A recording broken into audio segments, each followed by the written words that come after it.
আসসালামু আলাইকুম প্রিয় বিনিয়োগকারী ভাই বোনেরা। আশা করি সকলে ভালো আছেন।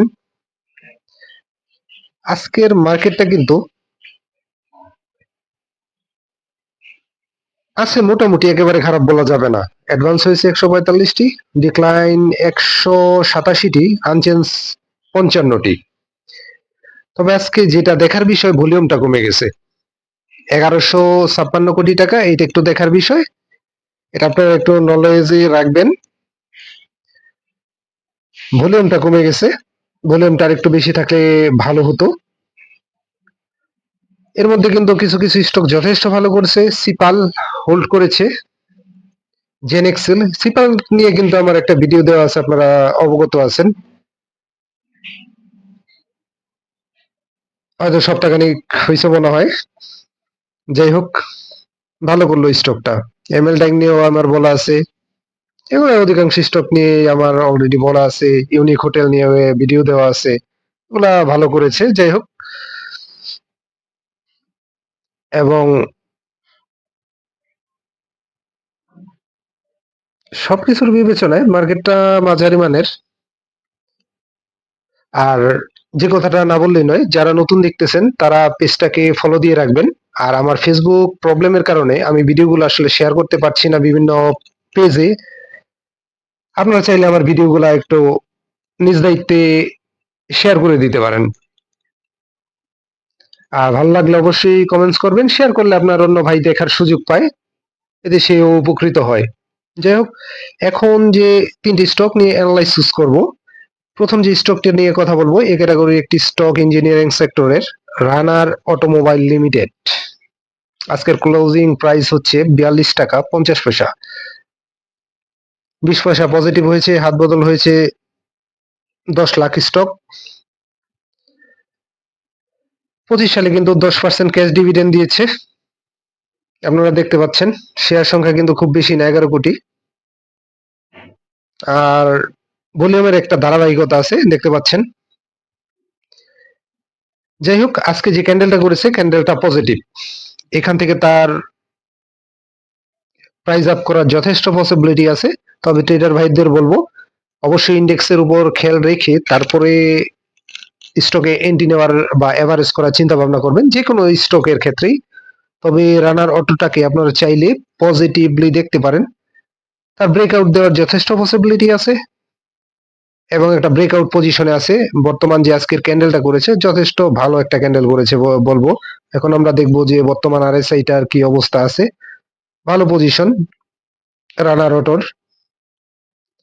আরএসআইটাও কম আছে 54.49। চাইলে আপনারা পজিটিভলি দেখতে পারেন। যদি আমি কাউকে বাইসেল নির্দেশ করি না, বাইসেল নিজ দায়িত্ব করবেন।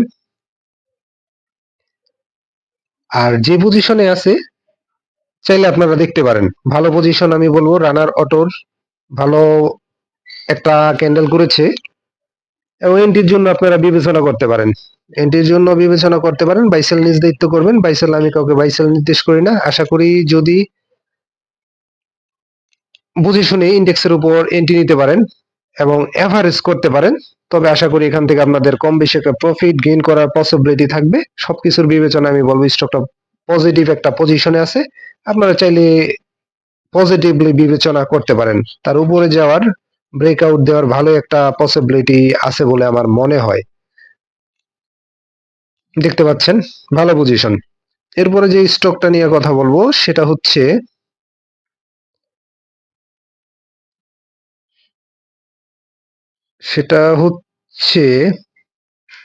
মাগুরা প্লেক্স,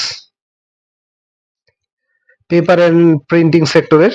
আজকের ক্লোজিং প্রাইস হচ্ছে 90 টাকা 50 পয়সা।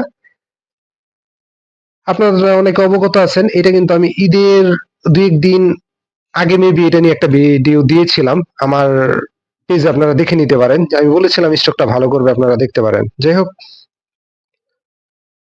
বর্তমান যে পজিশনে আছে মাগুরা প্লেক্স, আজকের ক্লোজিং প্রাইস হচ্ছে 90 টাকা 50 পয়সা। হাত বদল হয়েছে 2,06,000 স্টক। শেয়ার সংখ্যা কিন্তু খুবই কম, প্রায় 3 কোটি।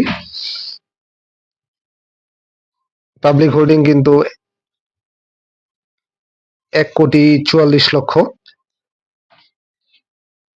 ক্যান্ডেলটা খুব একটা ভালো না, তবে চাইলে আপনারা দেখতে পারেন মোটামুটি একটা অবস্থায় আছে। স্টকটা আপনারা চাইলে পজিটিভলি দেখতে পারেন ইসের উপরে খেয়াল রেখে, ইন্ডেক্সের উপর খেয়াল রেখে। আশা করি এখান থেকে সে আপ ট্রেন্ডে যাওয়ার তার একটা ভালো পসিবিলিটি আছে বলে আমার মনে হয়। দেখতে পাচ্ছেন বর্তমান যে পজিশন, আমার মনে হয় স্টকটা 100 টাকার উপরে যাবে, সময় নিবে কিন্তু যাবে। এটা আমার ব্যক্তিগত আর কি ধারণা। আমি কাউকে বাইসেল নির্দেশ করি না। বাইসেল নিজ দায়িত্ব করবেন, নিজের বুদ্ধি বিবেক খাটিয়ে করবেন। তো বর্তমান পজিশন আমি বলবো ভালো, চাইলে আপনারা পজিটিভলি বিবেচনা করতে পারেন। তবে দিনের যে কোনো সময় বসে থেকে ইন্ডেক্সের উপর খেয়াল রেখে ট্রেডার ভাইদের বলবো আপনারা মাগুরা ফ্লেক্সকে পজিটিভলি বিবেচনা করতে পারেন। বর্তমান আরএসআই এর কি পজিশন এটা দেখবো। আরএসআই টা হচ্ছে 58।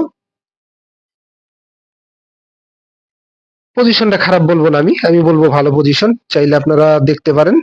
আর স্টকটাতে এই ক্যাটাগরির একটি স্টক, চাইলে এভারেজ করেও বেরিয়ে আসতে পারবেন যদি সঠিক জায়গায় এভারেজ করতে পারেন। তবে আশা করি এখান থেকে প্রফিট গেইন করা প্লাস বের হয়ে যাওয়ার আপনাদের পসিবিলিটি থাকবে। আর কাঙ্ক্ষিত একেবারে ম্যাচিউরিটিতে প্রফিট টেক করব এভাবে আসলে এই স্টকে এন্ট্রি নেওয়া যায় না, এবং অনেকাংশে পসিবলও না। সেক্ষেত্রে আপনারা চাইলে মাগুরা ফ্লেক্সটাকে পজিটিভলি দেখতে পারেন।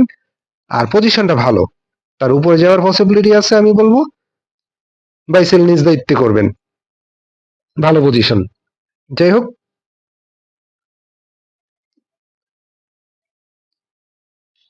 এবং ভলিউমও দেখতে পাচ্ছেন, ভলিউমের একটা ধারাবাহিকতা আছে, ধারাবাহিকতা আছে, খুব বেশি ভলিউম না, এভারেজ ভালো একটা বই ভলিউমের একটা ধারাবাহিকতা আছে বলে আমার মনে হয়।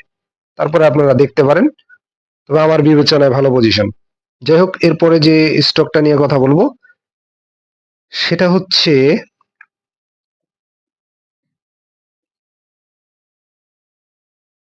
Confidence cement. কনফিডেন্স সিমেন্ট এই ক্যাটাগরি একটি স্টক, বর্তমান ক্লোজিং প্রাইস হচ্ছে, আজকের ক্লোজিং প্রাইস হচ্ছে 67 টাকা 10 পয়সা, 60 পয়সা পজিটিভ হয়েছে, হাত বদল হয়েছে 4 লাখ। স্টকটা একটা ভালো পজিশনে আছে আমি বলবো। কনফিডেন্স সিমেন্ট চাইলে পজিটিভলি বিবেচনা করতে পারেন। অবশ্যই ইন্ডেক্সের উপরে খেয়াল রাখবেন, ট্রেডার ভাইদের বলবো ধৈর্য সহকারে, অবশ্যই ধৈর্যের কোনো বিকল্প নাই। পুঁজিবাজারে আপনাকে টিকে থাকতে হলে ধৈর্যের সাথেই টিকে থাকতে হবে। তবে আপনি যদি একেবারে জাঙ্ক স্টক কিনে যুগের পর যুগ বসে থাকেন সেক্ষেত্রে অন্য কথা। তবে বর্তমান যে পজিশন, যার হাতে যে স্টকটা আছে আশা করি সবগুলাই প্রাইস আপ করবে। তবে এটাতে এভারেজ করতে পারবেন।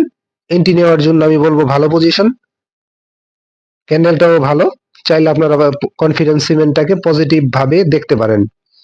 আর এই স্টকটাকে দেখার মতো একটা জিনিস হচ্ছে এটা কিন্তু ইনস্টিটিউট হোল্ডিং হচ্ছে ডিরেক্টর হোল্ডিং এর চাইতেও বেশি, 40.50%। আর শেয়ার সংখ্যাও কিন্তু কম, 8 কোটি। চাইলে আপনারা কনফিডেন্স সিমেন্টকে পজিটিভলি বিবেচনা করতে পারেন, বাইসেল নিজ দায়িত্ব করবেন, আমি কাউকে বাইসেল নির্দেশ করি না। দেখবো যে ভলিউমের ধারাবাহিকতার কি অবস্থা। হ্যাঁ, ভলিউমের একটা যথেষ্ট ভালো ধারাবাহিকতা আছে, খুব বেশি কম না, এভারেজ একটা হিসেব আছে। ভলিউমের ধারাবাহিকতাটাও আমি বলবো যে পজিটিভ আছে। যদি আপনারা ইন্ডেক্সের দিকে খেয়াল রেখে ধৈর্য সহকারে এন্ট্রি নিতে পারেন, আশা করি কনফিডেন্স সিমেন্ট থেকে আপনাদের প্রফিট গেইন করার যথেষ্ট পসিবিলিটি থাকবে। বর্তমান আরএসআই হচ্ছে প্রায় 61। স্টকটাতে এভারেজ করেও আপনারা বেরিয়ে আসতে পারবেন, ভালো স্টক, চাইলে আপনারা পজিটিভলি দেখতে পারেন। তবে আমার কাছে মনে হয় স্টকটা ভালো একটা প্রফিট আপনাদের দেওয়ার পসিবিলিটি আছে বলে মনে হয়। এবং ব্রেকআউট পজিশন দেখতে পাচ্ছেন, পজিশনটা যথেষ্ট পজিটিভ ব্রেকআউট। তবে আপনাকে ধৈর্যের সাথে অবশ্যই স্টকে এন্ট্রি নিতে হবে, এভারেজ করতে হবে, ধৈর্য ধরতে হবে। আজকে কিনবেন কালকে প্রফিট টেক করবেন এরকম আসলে পুঁজিবাজারে হয় না। আর আপনার এভারেজ করার মেন্টালিটিও থাকতে হবে, প্লাস পর্যাপ্ত ব্যাকআপ মানিও রাখতে হবে। দ্রুত প্রফিট করার চিন্তা ভাবনা থেকে বেরিয়ে এসে ধৈর্য সহকারে প্রফিট করেন। মার্কেট যথেষ্ট প্রফিট দিচ্ছে, যথেষ্ট দিচ্ছে। যারা বুঝে শুনে প্রফিট করতে পারতেছেন, এন্ট্রি নিতে পারতেছেন, তারা কম বেশি প্রফিট করতে পারতেছেন। যাই হোক, আমি বলবো কনফিডেন্স সিমেন্ট একটা পজিটিভ ভাবে আপনারা বিবেচনা করতে পারেন, ভালো পজিশন, দিনের যে কোনো সময় যদি বুঝে শুনে ইন্ডেক্সের দিকে খেয়াল রেখে এন্ট্রি নিতে পারেন তবে আশা করি স্টকটা আপনাদের হতাশ করবে না, কম বেশি আপনাদের প্রফিট দিবে, তবে এভারেজ করার মেন্টালিটি রাখতে হবে। স্টক বাই করার পর নেমে যাবে, এটাই একটা কমন চিত্র। সেক্ষেত্রে আমি বলবো যে ধৈর্য সহকারে বাই করেন, এভারেজ করেন, স্টকটার থেকে আপনাদের প্রফিট গেইন করার পসিবিলিটি অনেকাংশে বেড়ে যাবে। ধন্যবাদ, ভালো থাকেন। ভালো লাগলে লাইক করেন।